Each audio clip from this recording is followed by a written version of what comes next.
Voilà, voilà, Daniel s'installe, c'est peut-être plus facile pour que tout le monde puisse le voir. Il y a une vision qu'on essaye de développer, en tout cas j'ai souvent vu des frustrations dans le cœur des chrétiens de ne pas pouvoir aller à l'école biblique, de ne pas pouvoir étudier la Bible, de ne pas avoir assez de temps pour étudier la Bible comme ils le voudraient. Alors j'aimerais dire que pour nous ce soir c'est un grand honneur parce que c'est l'école biblique qui vient à nous et c'est une vision d'avoir la qualité de l'école biblique dans l'église locale. Et on remercie Daniel qui nous permet cela. On peut l'applaudir, lui souhaiter la bienvenue au milieu de nous avec son épouse qui est là aussi.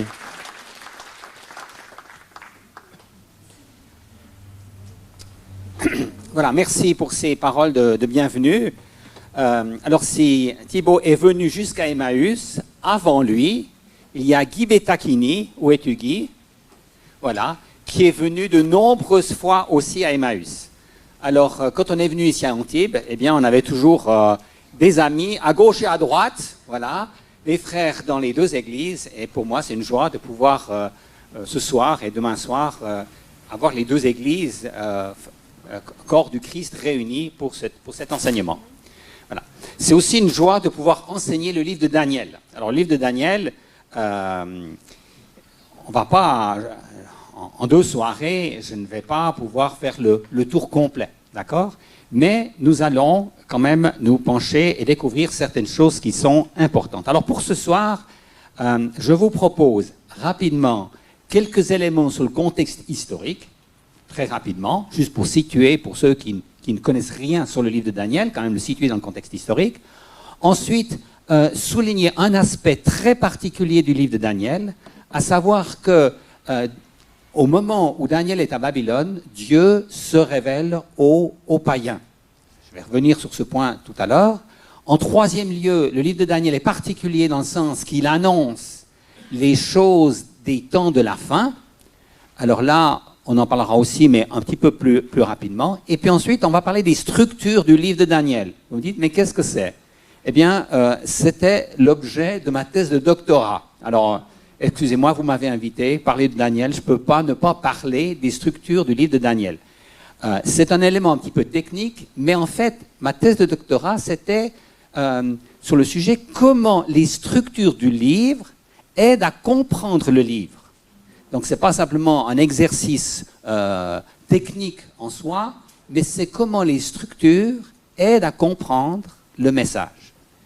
Et puis ensuite, ce soir, nous nous pencherons en détail sur le chapitre 2 qui contient une vision que Dieu a donnée à Nebuchadnezzar, c'est la vision de la grande statue qui annonce l'avenir du monde au travers de différents empires qui vont venir sur la terre et sur l'empire éternel, l'empire du Seigneur qui est à la fin des temps. Alors tout d'abord, sur l'exil, l'exil, le temps de Daniel est marqué par l'exil babylonien. Alors, j'ai marqué ici 3 dates pour commencer, 605, 597, 586, puisque Israël a été déporté par vagues, on pourrait dire. D'abord en 605, Daniel a été déporté avec quelques-uns de ses amis qui ont été pris en quelque sorte comme otages à Babylone, et eux ont reçu une formation particulière. Et ensuite, en 597, il y a une deuxième vague de déportation, cette fois beaucoup plus importante, puisqu'il y a 10 000 personnes qui ont été déportées. Et finalement, en 586, c'était la dernière vague, à quelque part. À ce moment-là, Jérusalem a été détruite, le temple a été détruit, et d'autres personnes ont été déportées jusqu'à Babylone. Et en 539, c'est la fin de l'exil babylonien, puisqu'en 539, ce sont les Perses qui ont pris le pouvoir, qui ont renversé l'empire babylonien, et les Perses, le premier roi perse, Cyrus, a autorisé les Juifs, mais aussi d'autres peuples qui avaient été déportés par les Babyloniens, de rentrer chez eux. C'est le célèbre édit de Cyrus. Voilà, donc on voit ici, Babylone se trouve donc en Mésopotamie, c'est l'Irak actuellement, et ils ont été jusqu'en Égypte, et ils avaient pour coutume de déporter, de prendre des meilleures choses chez eux, que ce soit les objets sacrés, mais aussi les personnes pour en faire des esclaves, et les plus intelligents pour les mettre à leur service. Alors, de Babylone, il ne reste plus grand-chose aujourd'hui. En fait, c'est un monceau de terre. Les archéologues ont travaillé, on sont arrivés à faire ressortir les fondations des murailles. J'aurais bien voulu aller visiter Babylone, mais ma femme me déconseille d'y aller. Vous voyez, c'est l'Irak, c'est pas très sûr à ce moment-là pour visiter ça. Alors, il y a des artistes peintres qui ont essayé de retracer la grandeur de Babylone. Voilà, ça donne juste une toute petite idée de la grandeur de Babylone qui est traversée au milieu de la ville par l'Euphrate. On a sur la gauche une tour, une sorte de tour qui s'appelle un ziggurat, qui est en fait un des temples, le temple de Marduk dans la ville. Voilà, vous voyez la grandeur, la splendeur de Babylone. Sur les murailles, on voit aussi des animaux étranges qui sont représentés. Il y a des lions en particulier. Le lion, c'est le symbole principal de Babylone. Et puis, il y a d'autres animaux qui sont, je ne sais pas comment il faut l'appeler, celui-là, très étranges. Mais ces animaux représentent des puissances étrangères. Et c'est intéressant parce que quand on arrive dans les visions de Daniel, il y a à un moment donné des empires qui sont représentés par des animaux étranges. On a par exemple un lion avec des ailes d'aigle, on a un léopard avec 4 ailes d'oiseau aussi. Eh bien, quand on comprend le contexte, on peut comprendre à quelque part que Dieu a donné cette révélation à Daniel à Babylone, et ces puissances représentent, ces animaux étranges représentent des puissances de différentes nations. On a ici la porte d'Ishtar, et si vous voulez la visiter, il ne faut pas aller en Irak, à Babylone, il faut aller à Berlin, parce que ce sont les archéologues allemands qui ont excavé en grande partie cette ville de Babylone, et vous allez au musée de Pergamon, et vous pourrez voir la porte d'Ishtar qui a été reconstruite à Berlin. Voilà, c'est tout ce que je dis sur le contexte historique. Vous voyez, c'était extrêmement court.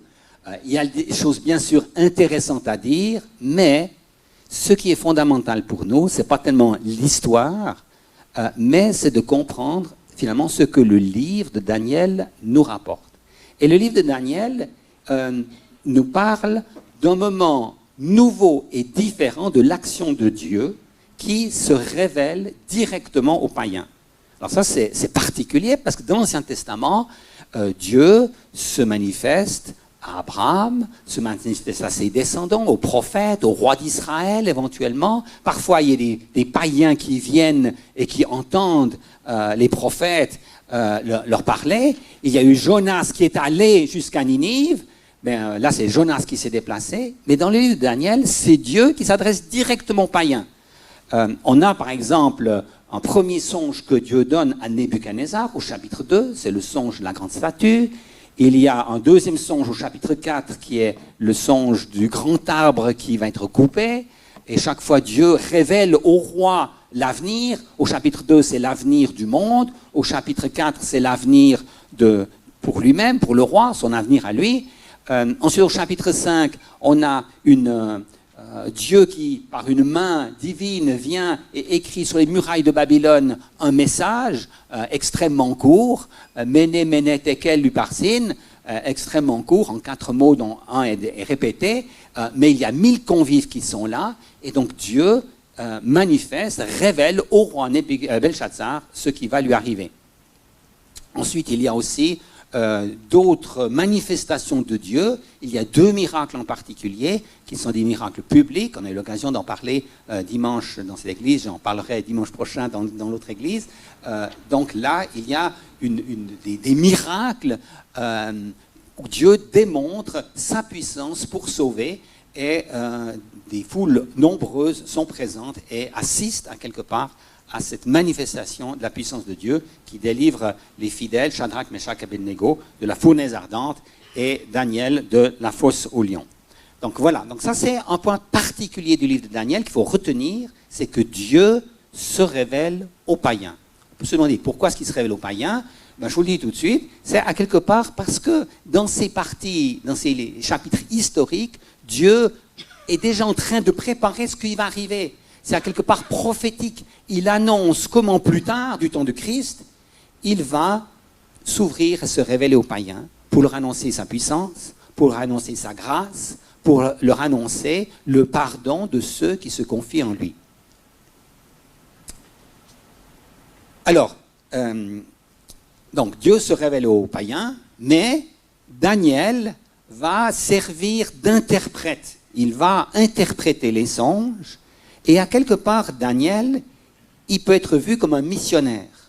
Alors, quel type de missionnaire? Vous avez des missionnaires qui sont volontaires, et des missionnaires qui sont à quelque part placés à un endroit donné, et ils doivent être des témoins. Et c'est le cas de Daniel, qui a été déporté de Jérusalem jusqu'à Babylone, quand il était relativement jeune, peut-être qu'il avait 17-18 ans, et là, Dieu va l'utiliser pour être un témoin auprès des nations. Un tout petit peu comme l'apôtre Paul, vers la fin de sa vie, a été témoin à Rome. Il voulait aller à Rome, mais finalement, il était emmené à Rome prisonnier, et là, dans les prisons de César, il a témoigné de la foi en Jésus-Christ. Et parfois, c'est important quand même de se dire, parfois Dieu nous place dans des situations, peut-être qu'on n'a pas recherché, sur le plan professionnel, au niveau de notre habitation, au niveau de certaines activités, et Dieu nous utilise pour être des témoins. Et Daniel va être un témoin qui va expliquer aux païens la révélation de Dieu. Alors, Dieu annonce la fin des temps, ça c'était l'autre thème important, donc Dieu se révèle aux païens, mais en même temps, Dieu se révèle ou révèle les éléments concernant la fin des temps. Et on verra le lien qui existe entre les deux.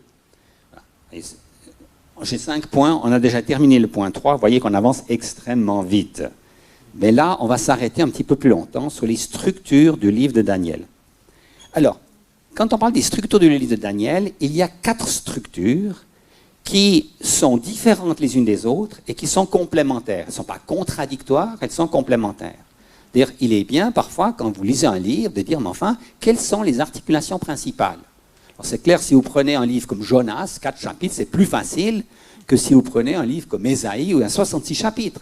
Mais à quelque part, quand on essaye de trouver la structure d'un livre, c'est qu'on essaye de trouver les grandes articulations. Comment est-ce que les choses s'enchaînent, comment est-ce qu'elles se suivent, comment elles se complètent les unes les autres. Et dans le livre de Daniel, il y a 4 structures qui sont complémentaires. Alors la première, elle est facile parce que le livre contient 10 sections. Alors vous avez 12 chapitres dans le livre de Daniel, chaque chapitre forme une section bien distincte. Le chapitre 1, c'est Daniel, on nous présente Daniel qui arrive à Babylone, il est formé pendant 3 ans, etc. Puis voilà, puis on nous dit qu'est-ce qui se passe à la fin des 3 ans de formation, il y a un petit examen qui est passé, et le roi Nebuchadnezzar trouve Daniel et ses compagnons 10 fois supérieurs à tous les autres. Bon, ça c'est la fin du chapitre 1. Quand on passe au chapitre 2, c'est une autre histoire qui est particulière parce qu'elle se situe la 2e année de Nebuchadnezzar. Donc elle se situe à quelque part à l'intérieur de ce temps de formation que Daniel a eu à Babylone. Et puis ensuite, voilà, on parle de cette vision, de ce songe que le roi a eu et ce qu'il signifie et comment Daniel est arrivé à l'expliquer. Ensuite, dans le chapitre 3, c'est une autre histoire. Daniel n'est pas présent dans cette histoire. C'est l'histoire de la fournaise ardente. Et ainsi de suite. Chaque chapitre, à quelque part, forme une section différente. Mais quand on arrive dans les 3 derniers chapitres, les chapitres 10, 11 et 12, en fait, ces 3 chapitres forment une seule section. Et vous savez que la division de la Bible en chapitres et en versets, ce n'est pas quelque chose qui est inspiré. C'est autour du 9e, 10e siècle, même plus tard, 11e siècle, que pour, à quelque part, aider les chrétiens à se retrouver dans l'Écriture, qu'on a dit, mais ça serait bien de numéroter certaines parties, de numéroter les phrases, les versets, à quelque part. Comme ça, quand on dit Jean 3,16, tout le monde sait de quoi on parle. Et donc, la division en chapitres et en versets, elle n'est pas inspirée, elle est souvent très bonne. Ceux qui l'ont fait, en général, l'ont fait avec beaucoup d'attention. Mais parfois, on se rend compte que la division n'est pas la meilleure. Et les chapitres 10, 11 et 12, il y a bien 3 parties, mais en fait, ça forme une seule vision. Et donc, c'est la 10e section du livre de Daniel. Bon, jusque-là, c'est des choses faciles. J'espère que vous avez compris, parce que si vous n'avez pas compris, eh bien, ça va se compliquer. Alors, nous passons maintenant à la structure apologétique. Alors déjà, vous me direz, qu'est-ce que c'est apologétique? Eh bien, je vais vous l'expliquer dans un instant. c'est aussi une structure qu'on appelle la structure des genres.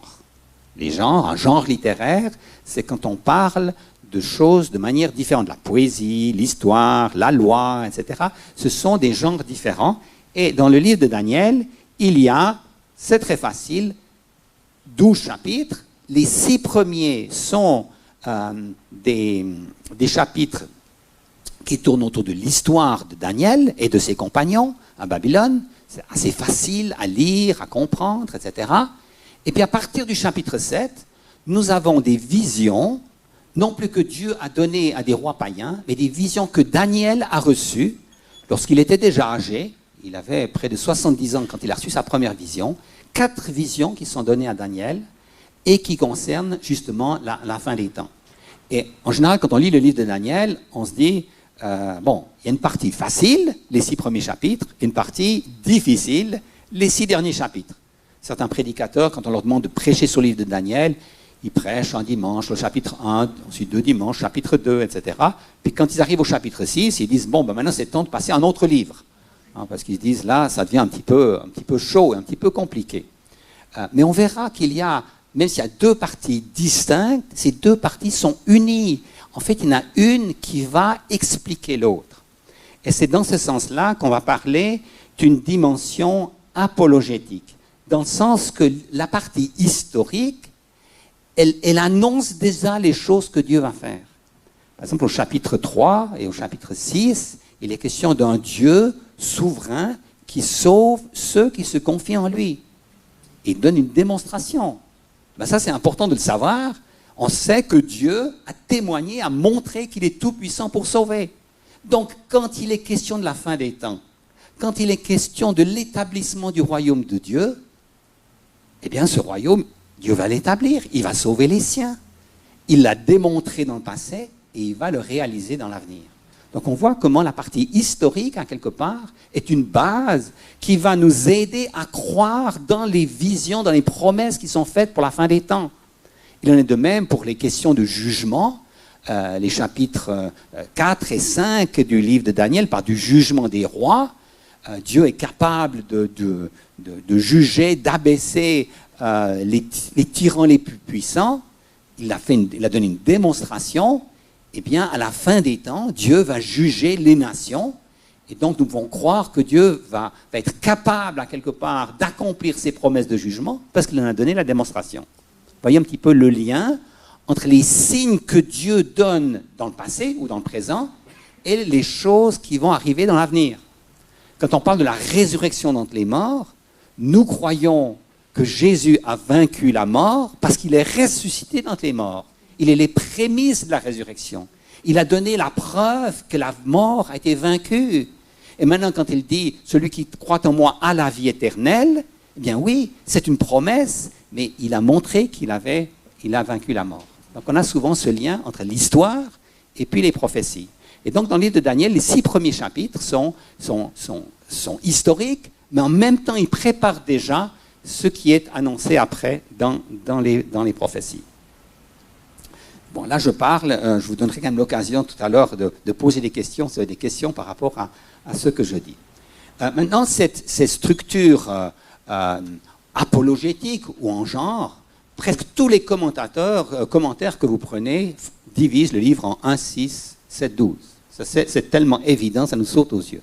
Maintenant, quand on regarde de plus près, on se rend compte que dans la première partie, dans la partie historique, on a à quelque part chaque fois 2 récits qui sont donnés au niveau chronologique. Par exemple, le chapitre 1 et 2 se situent tout au début de la vie de Daniel à Babylone.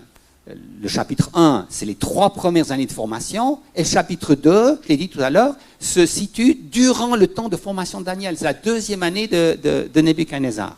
Donc on a 2 chapitres qui se situent au début de la vie de Daniel à Babylone.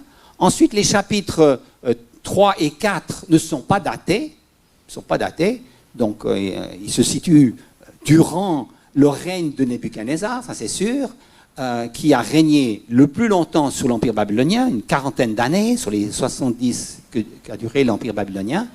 Et donc, on nous donne 2 exemples, hein, quelque part, de ce que Dieu a fait durant le royaume babylonien. Et puis les chapitres 5 et 6 concernent la fin de la vie de Daniel à Babylone, puisque le chapitre 5 représente le dernier jour de l'Empire babylonien. C'est le roi Belshazzar qui règne, et il y a ce message qui est écrit sur les murailles de Babylone, qui lui disent qu'il va être condamné, qu'il va être tué. Et cette nuit même, Belshazzar meurt. Donc là, on a une prophétie qui s'accomplit très rapidement, le jour même. Et le chapitre 6 qui suit se situe tout au début de l'Empire perse, qui suit l'Empire babylonien. Donc, il y a peut-être un écart d'une année et demie, même pas, entre le chapitre 5 et le chapitre 6. Donc, on voit que Daniel a tellement de choses à dire sur les 70 ans qu'il a vécu à Babylone, il prend 6 exemples, à quelque part, qui illustrent ce que Dieu a fait durant cette période. Et quand on arrive ensuite à la partie des visions, les chapitres 7 à 12, là aussi, on a 4 récits, 4 sections qui sont aussi arrangées par paires, puisque les chapitres 7 et 8 concernent des visions que Daniel a reçues durant l'Empire babylonien. On revient dans le temps à quelque part. Mais Daniel dit, la première année de Belshazzar, la troisième année de Belshazzar, donc l'empereur babylonien, voilà les visions que j'ai eues. Donc on revient dans le temps, mais on a regroupé donc thématiquement entre les histoires et les visions que Daniel a reçues. Voilà, les visions, on les présente à la fin. Et là, on présente 2 visions que Daniel a reçues qui sont très proches l'une de l'autre, à 2 ans d'écart. Et puis ensuite, les chapitres 9 et puis ensuite 10-12 présentent 2 visions que Daniel a reçues durant l'Empire perse, c'est-à-dire tout à la fin de sa vie. Il avait peut-être proche de 90 ans quand il a reçu ces visions. Et ces visions, bien sûr, toutes les 4 visions touchent les temps de la fin. Donc là, on a déjà une idée, à quelque part, comment ce livre contient des histoires bien distinctes les unes des autres, mais en même temps, qui sont complémentaires, c'est structuré, il y a un sens, il y a un ordre qui est là. Maintenant, une troisième structure qu'on peut présenter, on a parlé des dissections du livre, facile, de la structure apologétique, 2 parties, 1, 6, 7, 12. Et maintenant, on a une troisième structure qu'on peut appeler la structure linguistique. Alors pourquoi la structure linguistique? C'est parce que le livre de Daniel est écrit en 2 langues, en hébreu et en araméen. Ce qui est rare. Hein? Je ne sais pas si vous avez beaucoup de livres dans votre bibliothèque qui sont écrits en 2 langues. Alors des fois on a la Bible des Gédéons, mais là c'est pas tout à fait ça, parce qu'on a en fait 3 fois le même texte. On a le texte, par exemple en Suisse, on a dans les hôtels, on place des Bibles de Gédéon. Alors on a le français, on a l'allemand, et puis on a encore l'anglais. Voilà. On pourrait mettre l'italien aussi, mais enfin là, en général, c'est l'anglais, le français et l'allemand. Donc on a effectivement un livre en 3 langues, mais c'est 3 fois la même histoire qui est racontée. Mais dans le livre de Daniel, c'est différent, puisque c'est la même histoire, c'est une histoire, mais qui est racontée d'abord en hébreu, ensuite en araméen, et ensuite de nouveau en hébreu. Donc c'est une situation qui est unique. Il y a juste une exception, une autre exception qui se trouve dans le livre d'Esdras. Mais dans Esdras, c'est un petit peu différent, parce qu'on a aussi certaines sections qui sont en araméen. Mais là, ce sont plutôt les édits des rois qui sont parfois en araméen. Un tout petit peu comme parfois vous avez un livre, et puis des livres académiques, et puis vous citez un auteur, par exemple vous avez un francophone qui cite un auteur anglais, et la citation, il la met en anglais. Voilà. Ou bien vous avez des livres en français anciens, et puis l'auteur, d'un coup, il prend une citation, puis il la met en latin. Alors, si vous n'avez pas appris le latin à l'école, vous vous dites, mince, pourquoi est-ce qu'il nous donne le texte en latin et pas en français? Et donc là, c'est un petit peu le cas du livre d'Esdras, où on a les citations, c'est-à-dire les édits des rois qui sont donnés en araméen. Mais pour Daniel, c'est différent. Daniel, c'est une autre catégorie, c'est unique dans l'Ancien Testament et dans la Bible. On a 2 langues qui sont utilisées, et on peut se demander, mais pourquoi avoir 2 langues? Alors bien sûr qu'il y a toutes sortes de théories, d'hypothèses qui sont avancées. Certains disent ben, c'est une erreur, ou bien il y avait d'abord une fois un premier livret en hébreu, puis quelqu'un a traduit une partie, mais pas la totalité. Enfin, vous pouvez imaginer toutes sortes d'hypothèses. Mais avant de chercher à trouver une explication, on doit se dire que représente l'hébreu et que représente l'araméen. Alors l'hébreu, c'est facile. L'hébreu, c'est la langue du peuple juif, du peuple élu. Et tout l'Ancien Testament est écrit donc en hébreu. L'araméen correspond à la langue qu'on parlait à Babylone. C'est la langue internationale de l'époque. Donc quand les gens arrivaient à Babylone, cet empire qui était immense, eh bien, la langue que parlaient les Babyloniens, cette langue-là a rapidement été imposée dans l'ensemble de l'empire. Ça, c'est une chose qui s'est fait couramment. Hein. Les Français, quand ils ont étendu leur empire colonial, ils ont commencé à imposer le français dans les colonies. Les Anglais ont fait la même chose quand ils étaient dans leurs colonies. Les Russes, ils ont imposé le russe, etc. Donc, les Grecs, quand ils ont conquis le monde, ont imposé le grec, etc. Donc, les Babyloniens, ils ont utilisé l'araméen comme la langue et tout le monde devait l'apprendre. Et donc, quand Daniel arrive à Babylone, la première chose qu'il doit faire, c'est apprendre la langue qu'on parle dans l'Empire. Donc, il a appris l'araméen, ce qui s'appelle aussi la langue des Chaldéens.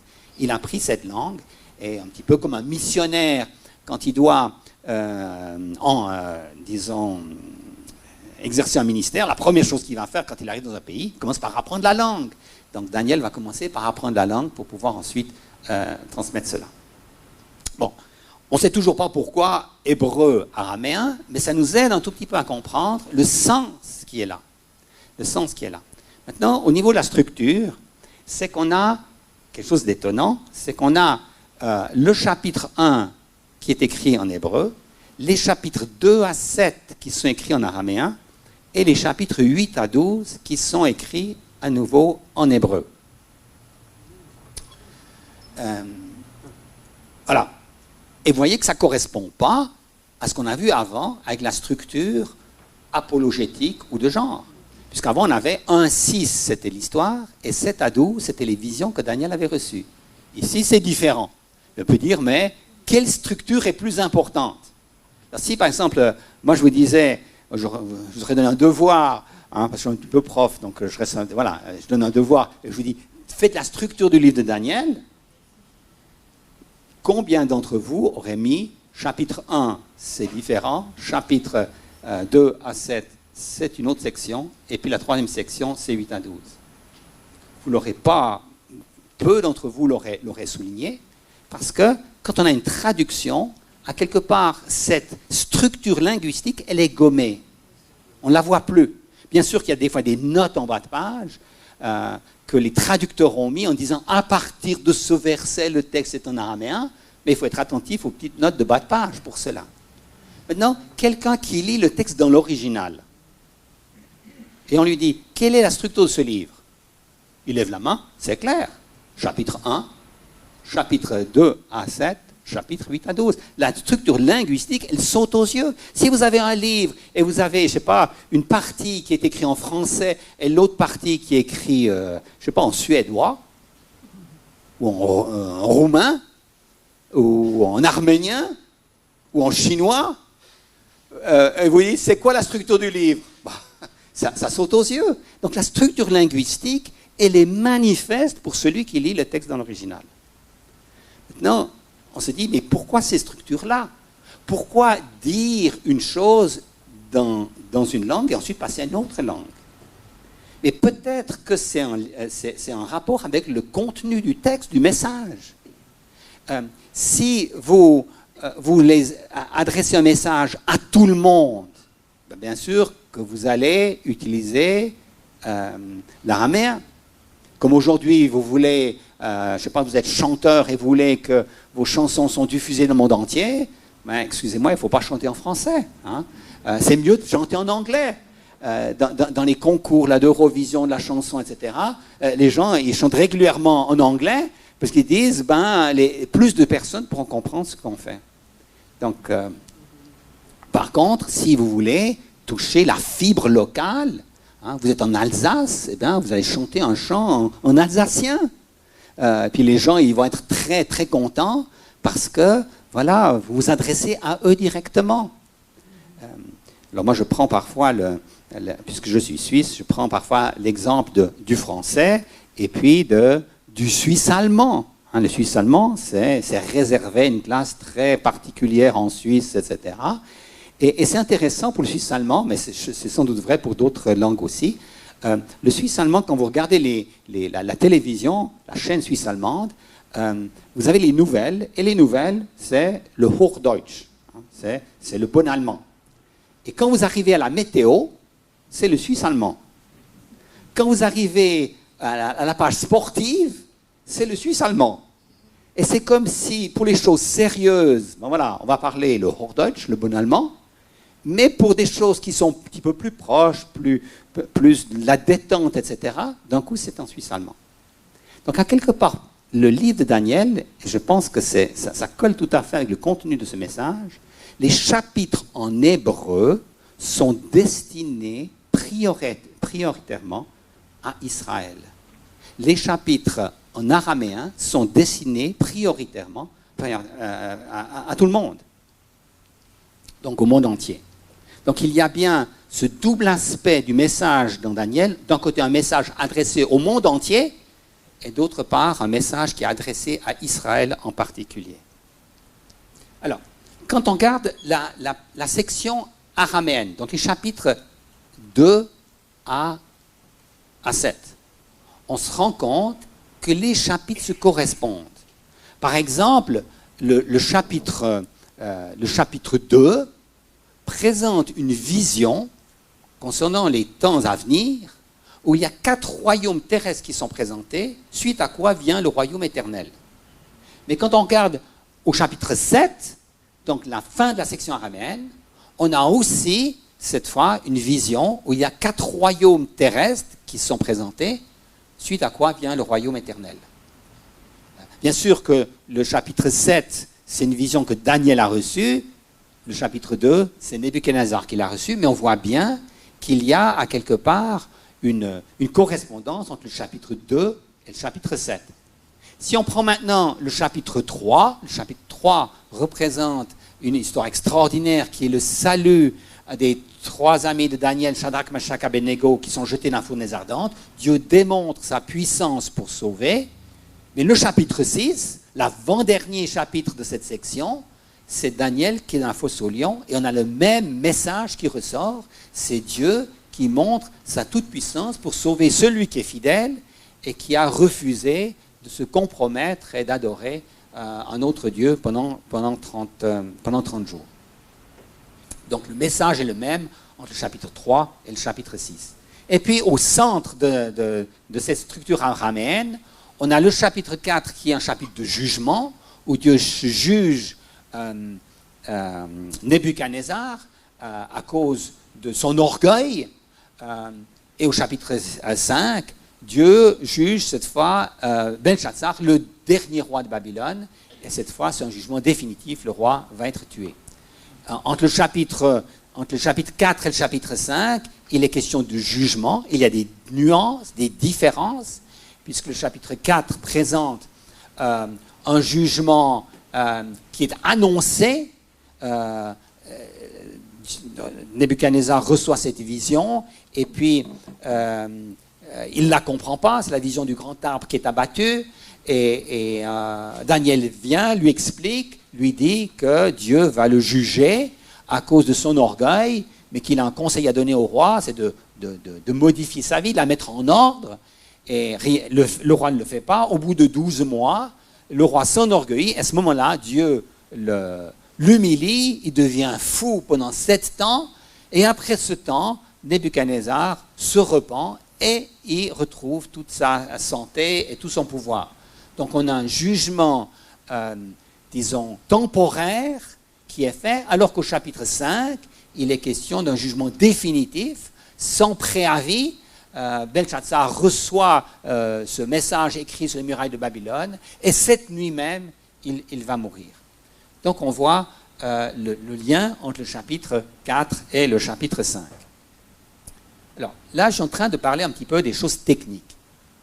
Maintenant, quelle est l'utilité de ces choses techniques?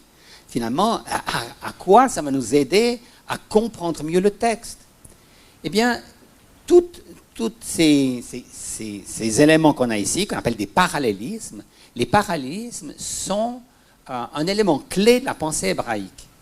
Dans la pensée hébraïque, quand vous voulez exprimer quelque chose, on le fait souvent par répétition. On appelle ça des parallélismes. On dit une première chose, et puis ensuite, on répète ces choses. Mais on la répète en général avec des termes un peu différents, mais la répétition, elle permet de mieux ancrer les choses, puisqu'on utilise peut-être d'autres mots. Si on dit à quelqu'un de travailler, etc., puis après on lui redonne la même instruction, puis maintenant on lui dit, écoute, il faut participer au travail, etc. Bon, on n'a pas tout à fait utilisé les mêmes termes, mais voilà, le message est répété. Et donc les parallélismes nous renforcent l'idée et nous aident à comprendre aussi le message. Par exemple, on a des parallélismes très nombreux dans la poésie hébraïque, dans les psaumes en particulier, où vous avez une première ligne qui est donnée, puis une deuxième, puis une troisième, parfois une quatrième, et chaque fois on dit la même chose, et à quelque part, cela aide même les traducteurs parfois à comprendre, à traduire les textes, parce qu'ils savent que les textes, les lignes, à quelque part, les strophes, on pourrait dire, disent la même chose. Et en hébreu, dans la poésie hébraïque, on a donc des comparaisons qui sont faites. On a trois types de comparaisons. On a des comparaisons qui sont synonymiques, c'est-à-dire où on répète la même idée. On a des comparaisons antithétiques, quand on dit juste le contraire. Et dans les proverbes, vous avez beaucoup de parallélismes antithétiques. Hein. Le fils sage fait la joie de son père, et le fils misérable, les malheurs de sa mère. Voilà. C'est très facile de faire des parallélismes. Simplement, on dit une première chose, puis ensuite on dit la chose qui est opposée. Et puis on a un troisième type de parallélisme lorsqu'on essaye de développer un des aspects du premier membre. On appelle ça des parallélismes climatiques ou synthétiques qui permettent de dire cela. Maintenant, si on regarde par exemple la structure ici, on n'est pas au niveau du verset, mais au niveau de chapitre, et on voit bien que par exemple le chapitre 3 et le chapitre 6 sont des parallélismes synonymiques. On dit la même chose. Bien sûr que le détail, les contextes changent. On n'est plus dans l'empire babylonien au chapitre 6, c'est l'empire perse. C'est plus la fournaise ardente, c'est la fosse au lion. Ce n'est plus Shadrach, Meshach, Abednego, mais c'est Daniel. Mais en fait, le message est le même. Le chapitre 3 et le chapitre 6 sont synonymiques.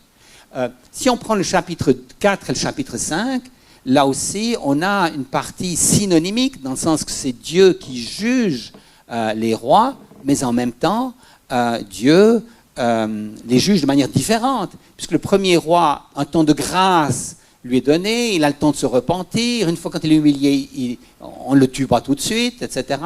Donc, c'est comme pour présenter deux aspects du jugement, un jugement temporaire, le chapitre 5, qui présente un jugement définitif, radical, final. Et puis le chapitre 2 et le chapitre 7 présentent justement une vision de 4 royaumes qui se terminent par l'empire, par le royaume éternel.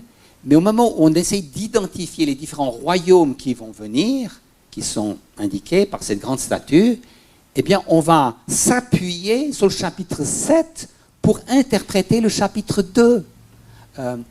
Donc la notion des structures ici est très importante parce qu'elle permet de mettre en parallèle des récits qui, à quelque part, se correspondent et se complètent.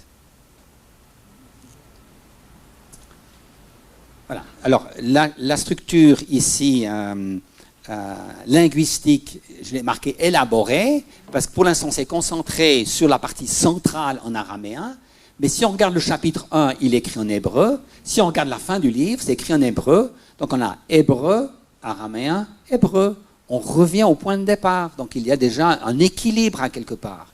Et la notion de chiasme, c'est-à-dire de renversement, c'est une notion qui est très très fréquente dans la pensée hébraïque, qu'on trouve d'ailleurs aussi parfois dans le Nouveau Testament. Et quand on n'est pas attentif à ça, eh bien il y a des choses qui nous échappent et on ne fait pas les parallèles. Maintenant, si on prend la deuxième partie hébraïque, eh bien là on a 3 sections, le chapitre 8, le chapitre 9 et le chapitre 10 à 12. Mais c'est très intéressant parce que le chapitre 8 présente une vision que Daniel a reçue, mais là, on n'a que 2 royaumes terrestres qui sont suivis par le royaume, enfin, par la persécution surtout. Et puis, le chapitre 10 à 12 présente aussi 2 royaumes terrestres, à la suite de quoi vient le grand ennemi qu'on appelle l'Antichrist et qui sévit à ce moment-là. Et puis, le chapitre 9, qui est à quelque part placé au centre, et le centre est toujours important. Dans les chiasmes, quand on trouve un chiasme, il y a la partie centrale est importante. Comme par exemple, qu'est-ce que vous voulez faire quand vous voulez souligner un mot qui est important? Ben, vous prenez le stabilo, vous le soulignez, vous faites quelque chose, caractère gras, que sais-je, vous le mettez en évidence. Eh bien, la structure permet de mettre en évidence certains chapitres. Et le chapitre 9 met en évidence, enfin, sa position même dans le livre le met en évidence. Et dans ce chapitre 9, il est question de l'Éternel. L'Éternel, le Dieu de l'Alliance. C'est la seule fois où dans le livre, Dieu est nommé par le nom de l'Éternel. Autrement, on parle de le Seigneur, le Très-Haut, le Saint, etc. Mais dans le chapitre 9, on parle de l'Éternel et le mot est utilisé 7 fois. Donc c'est une manière de souligner qu'ici c'est le Dieu de l'Alliance. Ce Dieu de l'Alliance et le texte qui est enfin, chapitre 9 souligne ou traite de la question des ruines de Jérusalem. Combien de temps faudra-t-il jusqu'à ce que Jérusalem soit rebâtie? Alors, la structure géographique, un peu plus rapidement, voilà, 4e structure. Alors, tout d'abord, on a le livre qui présente 2 temps, hein, quelque part. C'est le temps de Babylone, c'est les chapitres 1 à 5, et puis qui présente ce qui se passe après la chute de Babylone. Donc, c'est l'Empire perse et les autres empires qui vont venir. Je ne vais pas, par manque de temps, je ne vais pas trop m'arrêter là-dessus. Je vous présente juste là les chapitres 1 à 5. Vous avez une structure, mais qui est limpide, de nouveau en chiasme. Ça saute aux yeux, puisque au centre, qu'est-ce qu'on a? Chapitre 3, c'est Daniel qui est absent. Daniel qui est le héros tout au long du livre, qui reçoit les visions, etc. Au chapitre 3, tout à coup, il est absent. Mais au chapitre 2 et au chapitre 4, qu'est-ce qu'il est? Il est question de Nebuchadnezzar qui reçoit une grande vision. Au chapitre 1 et le chapitre 5, ils se correspondent. Le chapitre 1, c'est les premiers jours de Daniel à Babylone. Le chapitre 5, c'est les derniers jours, le dernier jour de l'Empire babylonien.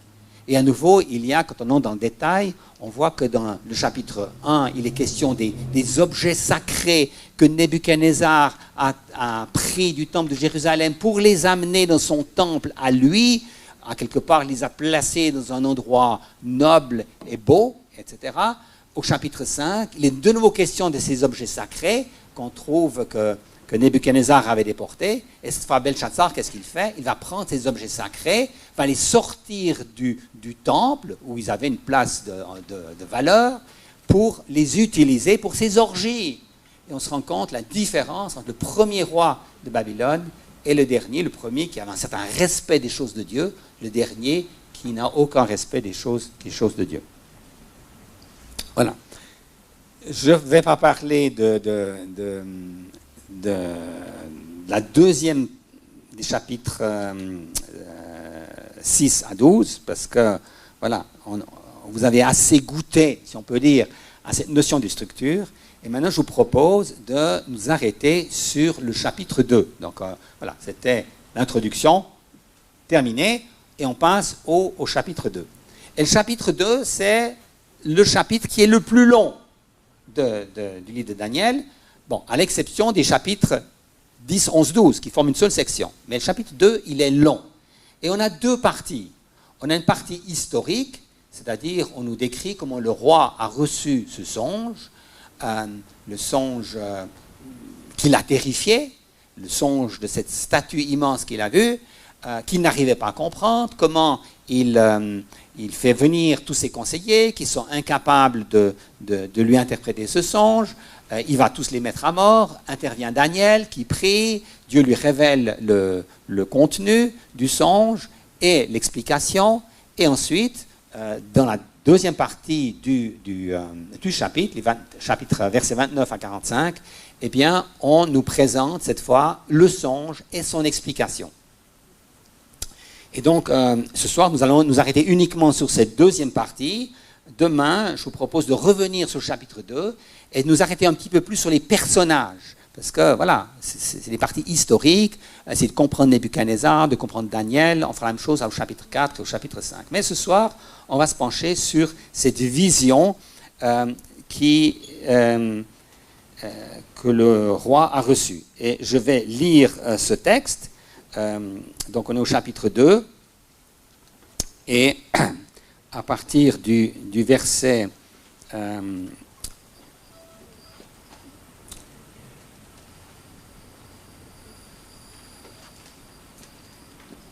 il est dit au verset 31, « Ô roi, tu as une vision, celle d'une grande statue. Cette statue était immense et d'une splendeur extraordinaire. Elle était debout devant toi et son aspect était terrible. La tête de cette statue était d'or pur, sa poitrine et ses bras étaient d'argent, son ventre et ses cuisses étaient de bronze, ses jambes de fer, ses pieds en partie de fer, en partie d'argile. Tu regardais lorsqu'une pierre se détacha sans le secours d'aucune main, frappa les pieds de fer et d'argile de la statue et les réduisit en poussière. Alors le fer, l'argile, le bronze, l'argent et l'or furent pulvérisés ensemble et devinrent comme la balle qui s'échappe du nerf en été. Le vent les emporta et nulle trace n'en fut retrouvée. Mais la pierre qui avait frappé la statue devint une grande montagne et remplit toute la terre. Voilà le rêve, nous en donnerons l'explication devant le roi. Ô roi, tu es le roi des rois, car le Dieu des cieux t'a donné le royaume, la puissance, la force et la gloire. Il a remis entre tes mains, en quelques lieux qu'ils habitent, les fils des hommes, les bêtes des champs et les oiseaux du ciel. Et il t'a fait dominer sur eux tous. C'est toi qui es la tête d'or. Après toi s'élèvera un autre royaume, moindre que le tien, puis un troisième royaume, qui sera de bronze et qui dominera sur toute la terre. Il y aura un quatrième royaume, solide comme du fer, de même que le fer pulvérise et rompt tout, il pulvérisera et brisera tout, comme le fer brise tout. Et comme tu as vu les pieds et les orteils en partie d'argile, de potier et en partie de fer, ce royaume sera divisé. Mais il y aura en lui quelque chose de la force du fer, parce que tu as vu le fer mêlé avec l'argile. Et comme les doigts des pieds étaient en partie de fer et en partie d'argile, ce royaume sera en partie solide et en partie fragile. Tu as vu le fer mêlé avec l'argile parce qu'ils se mêleront par des alliances humaines, mais ils ne s'attacheront pas l'un à l'autre, de même que le fer ne se mélange pas avec l'argile. Dans le temps de ces rois, le Dieu des cieux suscitera un royaume qui ne sera jamais détruit. Et ce royaume ne passera pas sous la domination d'un autre peuple. Il pulvérisera et anéantira tous ces royaumes-là et lui-même subsistera éternellement. Ainsi, tu as vu la pierre se détacher de la montagne sans le secours d'aucune main. Elle a pulvérisé le fer, le bronze, l'argile, l'argent et l'or. Le grand Dieu a fait connaître au roi ce qui doit arriver dans la suite. Le rêve est véritable et son explication digne de confiance.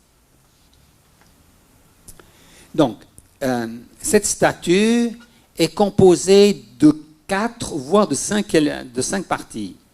Il y a la tête en or, les bras, la poitrine qui sont en argent, le ventre, les cuisses qui sont en bronze, les jambes qui sont en fer, et puis après on parle encore des jambes, là j'ai oublié un S, les jambes et les pieds qui sont en fer et d'argile. Il y a 4 royaumes et en même temps il y a comme 5 parties qui sont données ici. Alors par rapport à cette vision qui est très commentée par les prédicateurs, alors là, j'ai pris une image sur Internet, voilà, parce que l'image de la grande statue de Nebuchadnezzar, vous en avez toutes sortes de représentations sur Internet. On n'avait pas des appareils de photo pour prendre cette image, hein, mais voilà un petit peu comment on se la représente. Enfin, on voit bien ici la tête en or, la deuxième partie. Donc, on est en train de scanner à quelque part cette statue en partant du haut pour aller jusqu'en bas, avec l'or, l'argent, le bronze, le fer et l'argile. Maintenant, sur cette image, vous voyez qu'on a tout de suite identifié chacun de ces royaumes. Alors, c'est une des questions qu'on peut se poser, c'est que représentent ces différents royaumes, etc., et pourquoi les identifier comme on l'a fait ici. Alors, là, j'ai pris une autre image sur Internet. Et là, on a fait le même travail d'identification, mais on ne s'est pas seulement basé sur le chapitre 2, mais on a aussi utilisé le chapitre 7. Vous voyez, au niveau des parallélismes, on a dit chapitre 2 et chapitre 7 représentent la même histoire du monde, et donc là, on s'est appuyé aussi sur le chapitre 7 pour essayer d'identifier les différents royaumes qui ont été mentionnés tout à l'heure. Maintenant, avant d'arriver à l'identification des royaumes, parce que est-ce qu'on peut arriver à cette identification? C'est une question qu'on peut se poser. Il y a certains éléments qui étaient importants de souligner par rapport à cette vision. D'abord, ces 4 empires représentent le monde entier, représentent tous les empires. Maintenant, Dieu veut donner à Nebuchadnezzar une histoire du monde. Et il va dire, il y a un premier empire, il y a un deuxième, il y a un troisième, bien sûr qu'il y a un quatrième, un cinquième, un sixième, un septième, il y a beaucoup d'empires qui sont venus sur le monde. Mais à quelque part, le but n'est pas de donner une description exhaustive de tous les royaumes qui vont dominer sur le monde. On va en prendre 4, parce que 4, c'est le chiffre de la terre. On parle à plusieurs reprises dans le livre de Daniel des 4 vents des cieux. C'est une manière pour dire tous les vents. Ce n'est pas seulement il y en a un qui vient du nord, du sud, de l'est ou de l'ouest, c'est tous les vents qui soufflent sur la grande mer, par exemple au chapitre 7. Donc le chiffre 4 représente la terre. De même que Israël a été pendant 40 ans dans le désert, que Jésus a été tenté pendant 40 jours, le chiffre 4, ou un multiple, par exemple 40, représente la terre. Et donc 4 royaumes vont représenter l'ensemble des royaumes du monde. Ça, c'est un premier élément qu'il faut comprendre. Ensuite, un deuxième élément qu'il faut comprendre, c'est que pour exprimer la totalité, sans présenter tous les éléments individuels, on présente souvent les extrémités, le début et la fin. Par exemple, si vous allez en Israël et vous voulez parcourir tout le pays, bien, vous direz, vous êtes allé de Dan à Beersheba. Donc, on prend la ville qui est la plus au nord, Dan, et celle qui est plus au sud, et vous avez dit, vous allez de Dan à Beersheba, ça veut dire que vous n'avez pas fait ça en ligne droite, mais que vous avez parcouru à quelque part tout le pays. Et c'est une manière de dire les choses. Et cette notion de borne, d'extrémité qui permet de représenter la totalité, on la retrouve à d'autres endroits dans le livre de Daniel. Par exemple, pour parler de l'empire babylonien, des différents rois qui ont régné. Le livre de Daniel en présente 2. Le premier et le dernier. Il présente Nebuchadnezzar, le premier roi, et le dernier qui est Belshazzar. Alors qu'il y a eu 5 rois qui ont régné sur l'empire babylonien. Mais on ne veut pas entrer dans tous les détails. Les 2 rois, celui du début et de la fin, représentent à quelque part l'empire babylonien. Ça permet à quelque part de tracer la ligne directrice, de voir les progressions qui sont là. Et c'est dans ce sens-là que Dieu veut donner une image de l'évolution de l'histoire du monde au travers de ces 4 empires. Alors, si on prend maintenant cette statue et qu'on regarde un tout petit peu de quoi elle est composée, on se rend compte qu'il y a des progressions. Par exemple, il y a une diminution de la valeur. C'est-à-dire qu'on commence avec l'élément du corps qui est le plus noble, c'est la tête, et puis on va descendre progressivement pour arriver aux pieds. Donc c'est clair, si vous dites, vous aimez être mieux la tête ou les pieds? Tout le monde dit, moi j'aime mieux être la tête. Hein? La tête représente toujours celui qui domine. Les pieds, c'est celui qui écrase. Quand on a dans des images du monde ancien, parfois du monde moderne, un homme qui met son pied sur son ennemi, il le met sur sa tête pour l'écraser, etc., pour montrer qu'il domine la chose. Donc, on va d'une diminution de valeur, et c'est vrai au niveau des métaux aussi qui sont présentés ici. Le métal le plus précieux, c'est l'or, puis ensuite on a l'argent qui est moins précieux, puis on a le bronze, puis on a le fer, et pour terminer, on a du fer mêlé avec l'argile. Oui, mais le fer mêlé avec l'argile, ça ne vaut rien du tout, parce que ça ne se mélange pas, et donc vous pouvez le jeter. Donc on a une diminution de la valeur. Donc cette diminution de la valeur, à quelque part, elle illustre, Dieu essaye d'illustrer quelque chose au niveau de l'histoire du monde, d'une diminution de la valeur. Allez, maintenant, il reste à savoir, mais comment les royaumes qui se sont succédés ont diminué en valeur, puisqu'on a eu Babylone, la Perse, la Grèce. Mais enfin voilà, la vision représente une diminution de la valeur. On voit aussi que cette statue présente une assez grande instabilité, puisque le métal qui est le plus dense, le plus lourd, c'est l'or, il est placé tout en haut. Ensuite, on a l'argent, qui est un métal qui est lourd aussi, mais moins lourd que l'or.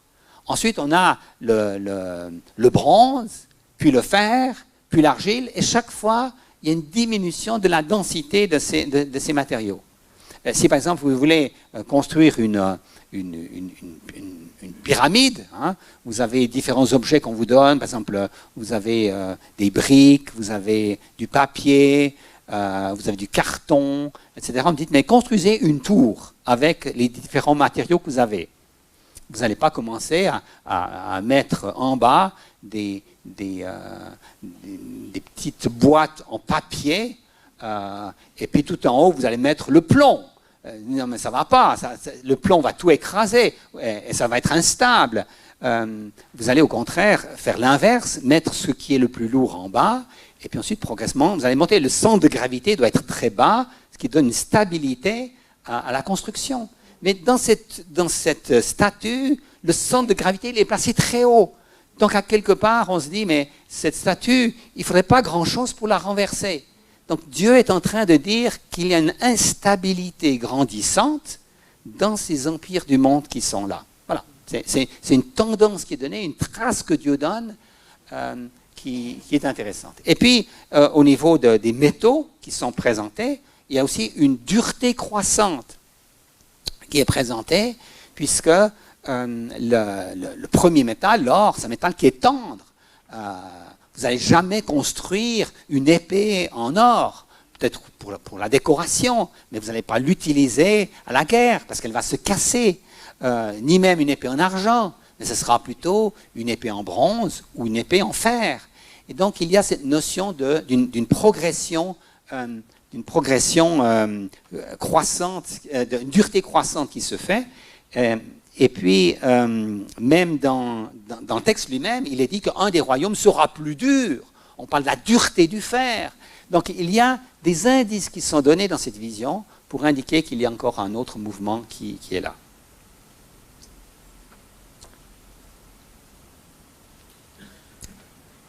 Alors, après, il y a encore la petite pierre. La petite pierre qui frappe la statue vers les pieds. Donc, comment comprendre ce dernier aspect-là? Qui est cette petite pierre? Qu'est-ce que c'est cette petite pierre? Pourquoi est-ce qu'elle frappe la statue aux pieds? Et la première chose qu'on peut se poser la question, que représente le fait de jeter une pierre à quelqu'un? Bon, on n'est pas trop dans ce qui se faisait autrefois, mais autrefois, au niveau du jugement, une des manières fondamentales pour juger quelqu'un, c'était la lapidation, où on jetait les pierres à la personne qui devait mourir. C'est la communauté qui devait faire cela. Les juges, les témoins devaient jeter la pierre, lapidation. Maintenant, ici, lorsque vous voulez tuer quelqu'un en jetant des pierres, vous n'allez pas viser les orteils. Vous allez viser la tête, parce que vous voulez le tuer. C'est un jugement, ce n'est pas juste le blesser, vous voulez le tuer. Maintenant, ici, la pierre, elle frappe les pieds, parce qu'elle frappe la dernière étape de ce royaume terrestre. Donc c'est bien, et cette pierre qui est détachée, qui vient de nulle part, qui vient d'en haut, c'est bien Dieu qui juge les royaumes du monde en lapidant, en frappant ces statues, qui va s'écrouler, qui va devenir des morceaux tellement petits que le vent va les emporter. Il ne reste rien du tout. Donc les royaumes du monde vont totalement disparaître. Et en lieu et place de cette pierre va devenir une montagne. Maintenant, vous voyez, tout à l'heure on a parlé de ces statues qui sont un petit peu instables, sont de gravité très haut. Maintenant, une montagne, c'est stable ou c'est instable? C'est très stable. Vous avez déjà essayé de renverser une montagne?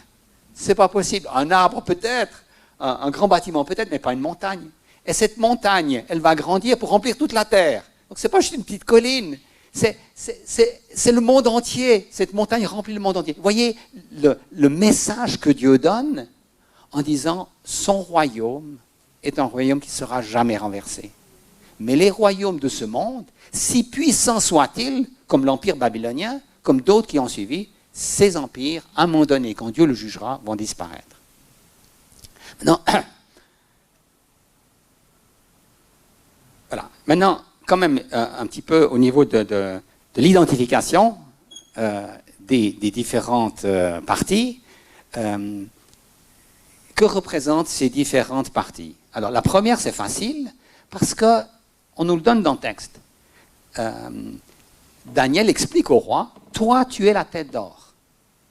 Donc, tu représentes à quelque part Babylone. Ce n'est pas seulement Nebuchadnezzar, mais Nebuchadnezzar a régné pendant 40 ans sur les 70 que durait l'empire babylonien. C'est lui qui a construit la ville, etc. Il représente Babylone. Donc, la tête d'or représente Babylone. Maintenant, comme le premier royaume est identifié, c'est clair qu'on peut se dire, sans doute, que les autres royaumes représentent aussi, ou les autres parties de la statue représentent aussi des royaumes. Alors, le deuxième empire qui a succédé à l'empire babylonien, eh bien, c'est facile, c'est l'empire perse, puisque on nous dit, au chapitre 6, les Perses ont pris le pouvoir. Maintenant, on va s'aider aussi de Daniel chapitre 7 pour, à quelque part, comprendre que le royaume perse, parce qu'on a un bouc et un bélier qui sont présentés ici, et on identifie ces deux animaux comme étant le roi des Mèdes et des Perses, et ensuite le roi de la Grèce. Donc, les trois premiers royaumes sont identifiés dans la vision du chapitre 7 et du chapitre 8. Voilà, donc on a déjà fait un bout de chemin. Reste le quatrième empire. Quel est ce quatrième empire? Alors, est-ce que c'est Rome? Ça pourrait être Rome, certains disent c'est Rome. D'ailleurs, le Christ est venu sous l'Empire romain.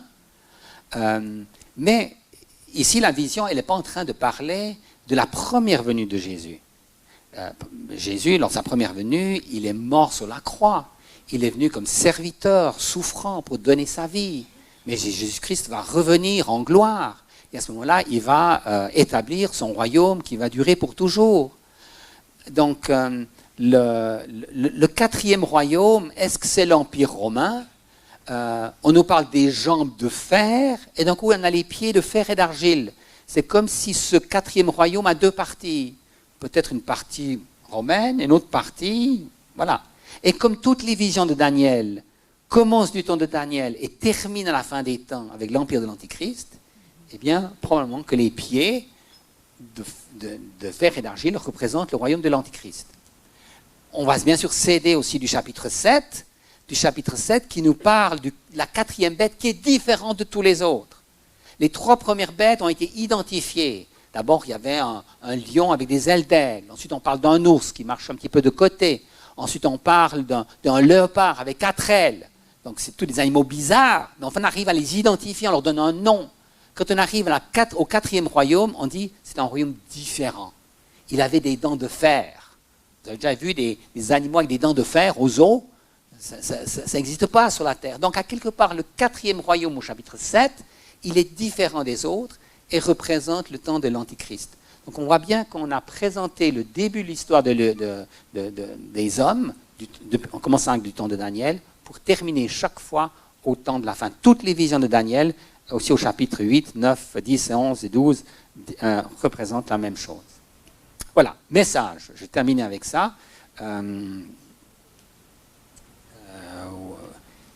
Peut-être juste encore une chose avant de parler du message. Quand on parle de la dureté et de la puissance des royaumes, tout à l'heure j'avais dit il y a une progression en partant de l'empire le plus noble, le premier empire, c'est l'or, ça a le plus de valeur. On se dit mais comment est-ce qu'on passe de l'empire babylonien à l'empire perse? Comment est-ce qu'il y a une diminution de valeur? Parce que si on regarde sur une carte de géographie, on voit que les Perses ont dominé beaucoup plus de territoires que les Babyloniens.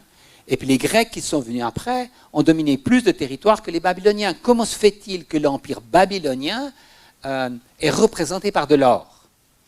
Alors la question c'est toujours de se poser, mais quand on parle d'un pays aujourd'hui, on dit mais quel est le pays qui est le plus important? Quel est le premier pays? Vous dites, bon, attends, ça dépend de quoi on parle. Est-ce qu'on va parler de la superficie? Est-ce qu'on va parler du nombre de l'armée, de la puissance de l'armée, des avions de combat, des têtes nucléaires? Est-ce qu'on va parler du nombre de prix Nobel qu'un pays a eu? Est-ce qu'on va parler, bientôt on va commencer là, le mondial, quel est le meilleur pays c'est celui qui va remporter la Coupe du Monde. Voilà, mais enfin, ce sera meilleur pays uniquement au niveau du ballon rond, quoi. C'est pas très important, mais enfin voilà, certains diront que c'est très important. Tout dépend à quelque part quel est le critère qui est utilisé. Maintenant, cette vision, dans Daniel 2, elle est donnée à Nebuchadnezzar. Donc il faut se placer dans la peau de Nebuchadnezzar pour comprendre cette vision. Quand on lui dit à lui un empire qui a de la valeur, qui a de la puissance, pour lui, un empire est puissant dans la mesure où le roi a tous les pouvoirs. Mais si le roi a moins de pouvoir, ça veut dire que l'empire a moins de valeur. Et Nebuchadnezzar, c'est vraiment l'homme, le dirigeant, qui a tous les pouvoirs. On voit au chapitre 2 que sur un coup de tête, il peut tuer tous les sages de son royaume. Personne ne peut s'interposer et le contredire. Il a tous les pouvoirs. Mais quand on arrive à l'empire perse ou médo-perse, on se rend compte que les rois avaient beaucoup de puissance. Mais déjà au chapitre 6, on voit que le roi Darius n'a pas tous les pouvoirs. Parce que les rois médo-perses, ils étaient soumis à la loi des Mèdes et des Perses. Ils avaient le droit de signer n'importe quelle loi, mais une fois qu'ils l'avaient signée, ils étaient obligés de s'y soumettre. Et ils ne pouvaient pas revenir en arrière. Donc, à quelque part, d'un point, pour Nebuchadnezzar, un roi qui est prisonnier des lois qu'il a signées, ça, c'est embêtant. Ça a moins de valeur qu'un roi qui a tous les pouvoirs. Et quand on arrive ensuite à la Grèce, on se rend compte que c'est le pouvoir, c'est encore un tout petit peu, disons, répandu à d'autres personnes, puisque la Grèce, c'est le berceau de la démocratie. On n'a pas ici tous les citoyens ou tous les individus qui ont le pouvoir, mais ce sont simplement les citoyens qui ont le pouvoir. Et donc, on a quelque part, au niveau de cette vision, sans doute, une image du pouvoir qui va à quelque part se fractionner progressivement jusqu'au temps de l'Antichrist, au temps de la fin, où on aura un pouvoir qui sera très fragmenté. On parle d'ailleurs du fer et de l'argile qui ne peuvent pas s'attacher ensemble. On parle d'alliances qui ne vont pas tenir. Et aujourd'hui, c'est ça. Même la plupart des chefs aujourd'hui, surtout dans le monde occidental, ils tirent leur pouvoir du consensus, de la démocratie. Ils dépendent des élections, etc. Donc c'est à quelque part un pouvoir qui est assez faible dans ce sens-là. Voilà. Donc, on a, dans cette vision, Dieu a donné une certaine vision de l'évolution du monde. Alors, conclusion, ça c'est ma conclusion. D'abord, on voit qu'il y a de nombreux empires qui vont se succéder du temps de Daniel, avant que Dieu établisse son royaume éternel. Ça veut dire que le temps est long avant la venue du royaume de Dieu. Il est long, très long, très très long. Parce que Dieu est patient, parce que Dieu a un projet et il attend encore. On aimerait que les choses se fassent plus vite. Au chapitre 9, on a une vision des 70 semaines, où à quelque part, Dieu dit, pour le rétablissement de Jérusalem, ça ne va pas se faire avec la fin de l'Empire babylonien, mais il y aura encore un temps, une étape importante de 70 semaines qui vont venir après. Alors, dans Daniel, on a cette notion très très forte d'un temps très lointain. La venue du royaume de Dieu est très très loin. Donc, quand on lit l'Apocalypse, qui est très proche en même temps de Daniel, c'est juste l'inverse. Quand on lit l'Apocalypse, on a l'impression que la fin est très proche. D'ailleurs, on dit bientôt, bientôt, c'est proche. Donc, il y a une différence fondamentale entre le livre de Daniel qui dit les choses, l'établissement du royaume de Dieu est très loin, et l'Apocalypse qui nous dit que c'est très proche. Pourquoi est-ce qu'il y a cette différence? Parce que il y a eu Jésus-Christ qui est venu et qui est mort sur la croix. Et depuis que Jésus-Christ est mort sur la croix, la fin du monde peut venir à n'importe quel moment. Il a payé le prix. À quelque part, ceux qui empêchait l'établissement du royaume de Dieu et de sa justice, ça a été accompli par Christ. Donc l'Apocalypse nous présente la chose sous cette perspective différente. Un autre enseignement de ce chapitre 2, c'est que tous les royaumes du monde disparaîtront, quelle que soit leur puissance. mais le royaume de Dieu dure pour toujours. Hein. C'est cette image de la petite pierre qui se transforme en montagne, une montagne qui remplit toute la terre. Donc ça, je veux dire, si c'est la seule chose que vous retenez ce soir, c'est extraordinaire, c'est l'essentiel. On n'a pas de souci à se faire. C'est vrai que les royaumes puissants, méchants vont dominer, vont écraser, ça va continuer jusqu'au retour de Jésus, mais après, il y aura le royaume éternel qui va durer pour toujours. Et puis, troisième point, le monde tel qu'il se présente au travers de cette statue, il est dur, séducteur et instable. Il y a un aspect séducteur, parce que cette statue, elle est extraordinaire, elle est belle, elle est grande, elle est majestueuse et tout ça, mais c'est qu'un aspect séducteur. Il y a la dureté de ce royaume et l'instabilité de cette statue.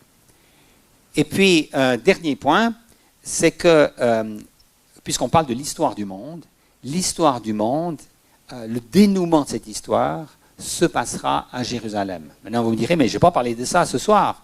Mais c'est comme ma conclusion, parce qu'on a les chapitres 8, 9, 10, 11, 12, les chapitres qui sont écrits en hébreu, qui mettent l'accent sur Jérusalem.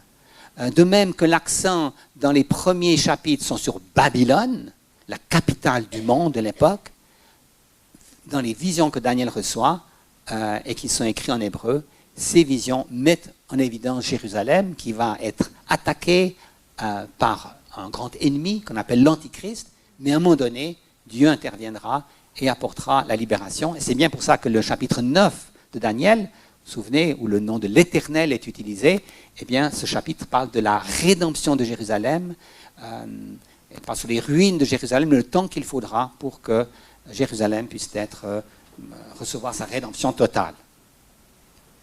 Voilà. Alors,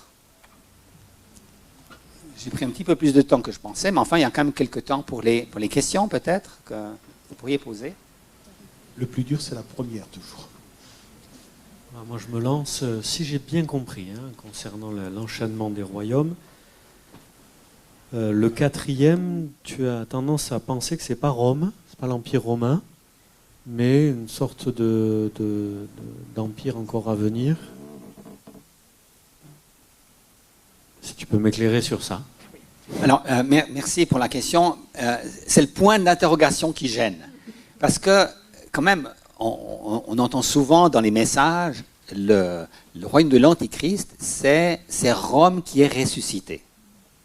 Et pourquoi est-ce qu'on dit ça? En grande partie à cause du chapitre 2 de Daniel.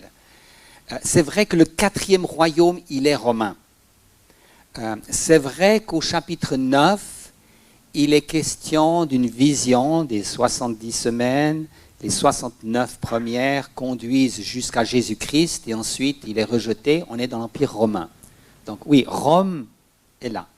Mais en fait, dans des visions apocalyptiques que Daniel a reçues, l'accent, il est beaucoup plus sur celui qui va aller jusqu'à Jérusalem, l'ennemi qui va aller jusqu'à Jérusalem, il sort de l'Empire grec.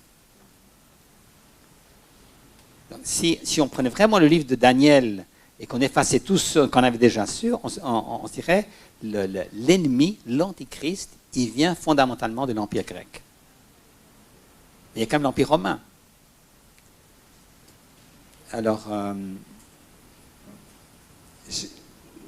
on a quelques explications. On se dit peut-être qu'il y a un individu qui a une double nationalité, mais celle qui ressort le plus dans le livre de Daniel, c'est l'origine grecque ou syrienne, à quelque part. C'était les Séleucides qui dominaient sur la Syrie, plus que sur l'Empire romain. Donc il y a peut-être... voilà. Maintenant, dans l'Apocalypse, parce que on ne se limite pas à Daniel, bien sûr qu'il y a l'Apocalypse qui vient après, qui donne une vision encore plus détaillée, mais sous un angle un peu différent. Et dans l'Apocalypse, il y a 3 ennemis à la fin. Il y a 3 ennemis, chapitre 12, 13 de l'Apocalypse. On a Satan, on a la bête qui sort de la mer, et tout de suite on pense à Daniel 7, la première bête qui sort de la mer. Et puis on a la bête qui sort de la terre. Donc on a trois entités maléfiques, une sorte de trinité satanique qui se manifeste. L'une étant Satan, qui est bien identifié, c'est le serpent ancien, le diable, le menteur, etc.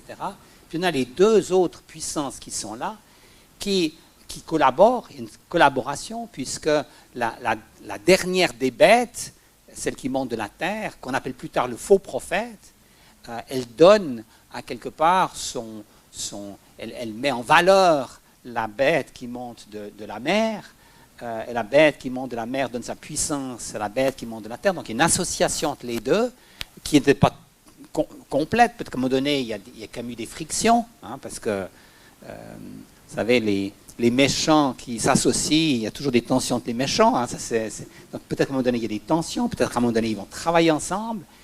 Et donc, sur la base de l'Apocalypse, puisqu'on nous présente deux ennemis qui sortent, qui sévissent à la fin des temps, voilà. Laquelle doit-on appeler Antichrist? Laquelle doit-on appeler Antichrist? Moi, je suis en train d'avoir une discussion avec un ami qui est très plongé dans l'Apocalypse, etc. Et en fait, le terme Antichrist, c'est celui qui s'oppose au Christ. Et ce qui le caractérise le plus, c'est lorsqu'il va à Jérusalem et il établit une image de lui-même dans le temple de Jérusalem. Donc ça, c'est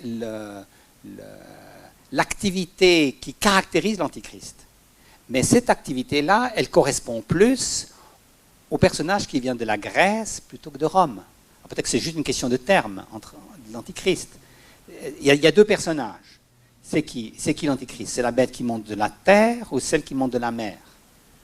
Voilà. Donc, dans le livre de Daniel, pour terminer avec ça, dans le livre de Daniel, l'accent il est plus placé sur l'ennemi qui va s'attaquer à Israël.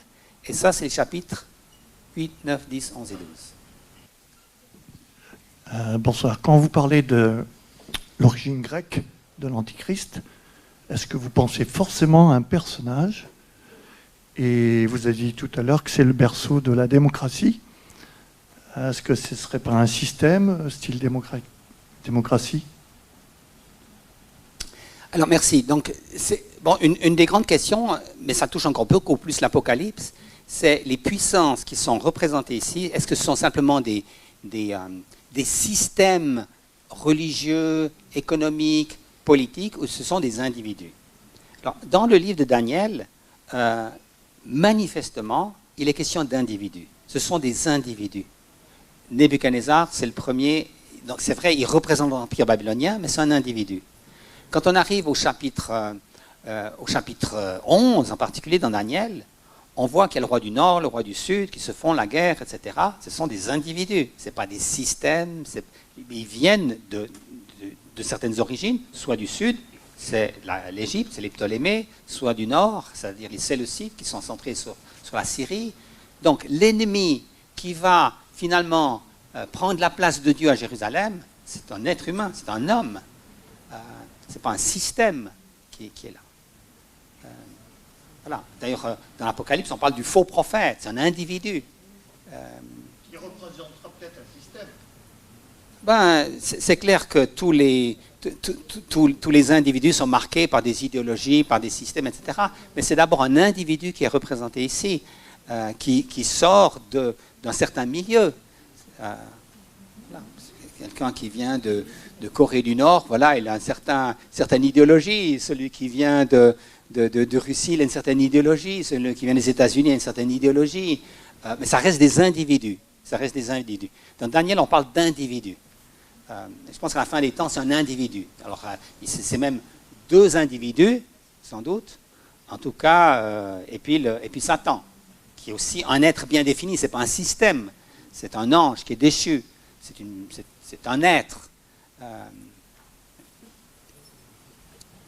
Oui, pour finir avec cette question, moi je ne retrouve pas le passage qui parle de l'Antichrist qui va s'asseoir dans le temple. Mais vous pensez à un temple physique? Je sais que certains ne sont pas unanimes là-dessus. Sous-entendu, tant qu'il n'y a pas de temple à Jérusalem, on sait que le Seigneur ne revient pas. Vous voyez ce que je veux dire? Est-ce que vous pensez comme ça ou pas? Voilà. Donc, moi, je pense que dans Daniel, il est question de l'abomination de la désolation, qui est un passage qui est repris par Jésus lui-même dans Matthieu 24, qui parle aussi de attention à celui qui viendra, qui profane le temple. Alors bon, ben voilà, il profane le temple. Alors c'est quoi? Il parle de quoi? D'un temple comme ça, spirituel? Non, il parle d'un temple. Donc moi je pense qu'à un moment donné, en tout cas, plutôt que de parler du temple, j'aimerais mieux parler des sacrifices. Les sacrifices, parce que ce que fait l'Antichrist, c'est qu'il interrompt les sacrifices. Daniel chapitre 8, il est question même de l'interruption qui va durer 2300 soirs et matins. Donc il y a 2300 interruptions de sacrifices qui sont faites matin et soir. Donc c'est 1150 jours. Et les sacrifices qui vont être interrompus. Donc s'ils sont interrompus, ça veut dire qu'ils auront repris. Actuellement, il n'y a pas de sacrifices qui se font en Israël parce que sur le mont du Temple, il y a une mosquée, il y a voilà, c'est sous contrôle des musulmans, donc les Juifs ne peuvent pas pratiquer à quelque part leur culte. C'est clair, s'ils pouvaient le faire, ils le feraient tout de suite. Donc ça veut dire qu'à un moment donné, oui, les sacrifices reprendront. Après, la question du retour de Jésus, elle est en partie liée à ça et en partie pas liée à ça. Je veux dire, oui, c'est difficile d'entrer dans tous les détails, mais certains pensent qu'il y aura l'enlèvement de l'Église avant le retour des sacrifices au temple de Jérusalem, ce qui veut dire que l'enlèvement de l'Église peut se faire à n'importe quel moment, ou bien il y a d'autres manières de comprendre les choses, aussi si on place l'enlèvement de l'Église après le retour des sacrifices. Jésus dit qu'il revient comme un voleur. Voilà, donc l'exhortation principale de cette chose-là, c'est de dire, tiens-toi prêt, tu ne sais pas quand viendra le jour du retour du Seigneur. Voilà. Maintenant, juste à propos des sacrifices qui sont instaurés à Jérusalem, moi, je n'ai pas de problème avec les sacrifices qui sont instaurés à Jérusalem. Ce n'est pas les chrétiens qui vont instaurer ces sacrifices, parce que les chrétiens d'origine païenne, disons, ils n'ont aucune raison d'offrir des sacrifices. Les sacrifices, c'est terminé une fois pour toutes. Mais c'est intéressant que les sacrifices ne se sont pas interrompus avec la mort de Jésus sur la croix. Les apôtres, la pratique du culte juif a continué pendant pratiquement une quarantaine d'années. Ouais, voilà, donc les sacrifices ne représentent pas, c'est quelque chose que les Juifs aimeraient rétablir, mais pour Satan, ce sera une manière de manifester son opposition à l'Éternel en s'opposant à ces sacrifices qui seront faits à ce moment-là. Voyez, ce soir, je n'ai pas parlé de toutes ces choses-là, hein, si vous me posez des questions. Hein. Mais vous voyez que j'étais très prudent dans ce que j'ai dit. Avec Rome, j'ai mis un point d'interrogation. Alors après, il y a Thibaut qui me pousse un tout petit peu pour dire, ouais, mais attends, qu'en est-il? C'est simplement, à quelque part, il y a des choses qui sont claires et des choses qui sont moins claires. Et on doit être prudent dans ce qu'on affirme pour pas aller au-delà de l'Écriture. Mais quand l'Écriture le dit, il ne faut pas non plus se gêner de l'affirmer. Donc on me parle des sacrifices qui sont interrompus, ben là je réponds directement, oui, je crois que les sacrifices seront interrompus. Parce que le texte le dit, et dans Daniel, et dans l'Apocalypse, et dans Matthieu, donc cela va se passer. Manifestement, ça ne va pas se passer demain, mais ça peut se passer très bientôt, on ne sait pas. Donc il y a des choses qui sont claires, d'autres qui sont moins claires. J'ai quand même terminé avec la notion de cette petite pierre qui va devenir une montagne immense. C'est quand même ça notre certitude. Malgré les incertitudes que nous avons concernant les temps de la fin, nous savons que Dieu a tout prévu, qu'il a annoncé les choses de manière détaillée, il a donné la tendance générale, il a même spécifié qu'il y aura des temps de persécution qui seront fixés au jour près, il a donné la durée de ces jours, il a parlé de 1260 jours, de 42 mois, de 1335 jours, de 1290 jours. Donc ça veut dire que dans la pensée de Dieu, les choses sont déjà établies, sont déjà faites. Et nous découvrons ici et là certaines choses qui sont en train de s'accomplir.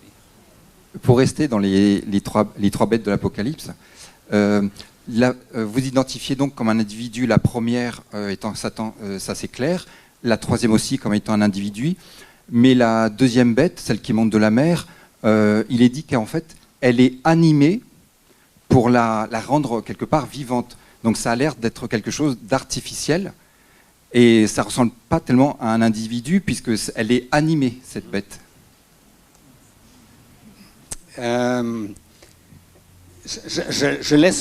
prends un joker, je laisse un point d'interrogation, je suis encore en réflexion. J'aime pas trop l'idée des choses impersonnelles. Voilà. Donc, vous voyez, quand on étudie les textes aussi, on se laisse guider par certaines convictions qu'on a sur l'écriture, et c'est l'ennemi, bien sûr, qui se présente sous forme de puissance, mais même les puissances, c'est des êtres. Satan, c'est un être, c'est pas juste une puissance maléfique, c'est un être. Donc, Dieu, ou la vie sur Terre, elle se manifeste au travers d'individus qui adhèrent à des systèmes, mais ça reste des individus. Donc, je pense quand même que ce deuxième royaume, il aura bien sûr un roi quand même, hein, et donc ce roi, quelque part, il représente son royaume. Donc je pense qu'il est plus question d'individus, de rois, que simplement de système et de puissance. Je ne sais pas si ce que je vais dire est cohérent, mais par rapport à ce que vous avez dit tout à l'heure, les sacrifices seront interrompus. Si j'ai tout bien compris, ils n'ont pas recommencé. Est-ce qu'ils ont déjà recommencé ? Et je me posais la question par rapport à une tendance que j'ai pu observer, peut-être d'autres aussi, c'est qu'il y a un mouvement dans certaines églises, d'ailleurs évangéliques, qui pousse les chrétiens à repartir à des rituels judaïques. Donc de refaire des voyages à Jérusalem pour aller se relaver dans le Jourdain, de faire le sabbat et non pas les cultes le dimanche. Alors c'est une tendance que je ne sais pas si elle est observée en France, mais que j'ai observée dans d'autres pays. Et je me demandais si ça faisait partie des sacrifices qui auraient éventuellement recommencé ou pas, et est-ce que ça ferait partie des sacrifices qui pourraient être interrompus ? Alors, je pense qu'il y a si on prend l'Église primitive, dans l'Église primitive, on a des juifs chrétiens et des païens qui sont devenus chrétiens. Et Paul s'est élevé très fortement contre l'imposition des pratiques juives aux chrétiens d'origine païenne. Il a dit, c'est une horreur, c'est un anathème. La circoncision, par exemple, qui était quand même un des signes les plus importants pour les juifs, il a dit, vous ne pouvez pas imposer la circoncision aux chrétiens d'origine païenne. Mais pour un juif chrétien, ça ne posait pas de problème d'être circoncis. Donc, à quelque part, il y a des coutumes, des pratiques que les juifs avaient en tant que juifs, qu'ils les pratiquent. Hein, je ne sais pas, les Français, vous célébrez votre fête nationale le 14 juillet. Les Suisses, c'est le 1er août. Voilà, vous êtes Français, je suis Suisse. Donc, il y a certaines différences. Alors, ce n'est pas juste des différences. Donc, pour Israël, pour les Juifs, c'est quand même lié en partie par des pratiques ancestrales, en partie à des choses qui sont dites dans l'Ancien Testament. Mais on voit quand même dans le Nouveau Testament qu'il y a, à quelque part, on tourne la page par rapport à toute la dimension symbolique qui était très nombreuse dans Israël. La question des nourritures, vous pouvez manger de tout. La question des fêtes, ce n'est pas important. Vous vous chamaillez pour des choses qui ne sont pas importantes. La question des sacrifices. Donc toutes ces choses sont dépassées en Christ. Maintenant, quand je parle des sacrifices qui vont être rétablis à Jérusalem, je ne dis pas qu'il faut encourager cela, ça va se faire. Mais ce n'est pas aux chrétiens d'origine païenne de faire cela. Que les juifs, je ne sais pas, qui règlent leurs affaires entre eux, je ne sais pas. Mais ce n'est pas, la tâche des chrétiens aujourd'hui, c'est d'annoncer Jésus-Christ, voilà, le salut en Jésus-Christ à tous les hommes. Maintenant, je fais des voyages en Israël, mais pour différentes raisons. Voilà. On pourrait attacher trop d'importance à certains rituels. Même dans l'Église. Hein. Comment est-ce que je dois prier pour être vu par Dieu? Je dois prier en levant les mains? C'est mieux? C'est mieux de prier à genoux, à plat ventre? Mais il y a une certaine liberté. Il y a des gens qui aiment bien prier en levant les mains, d'autres en priant à genoux. Ben voilà. Là n'est pas important. Il faut prier en esprit, en vérité. Il faut s'adresser à Jésus-Christ. C'est le sang de Christ qui nous purifie. C'est les choses essentielles. Maintenant, les habitudes, on en a tous. Moi, j'aime des fois bien, quand je suis seul, prier à genoux, dans ma chambre, tout seul. Voilà. C'est comme ça que je fais. Ça m'aide à me mettre dans une situation où je me dis, je suis humble devant Dieu, je suis tout petit devant Dieu. Ça m'aide.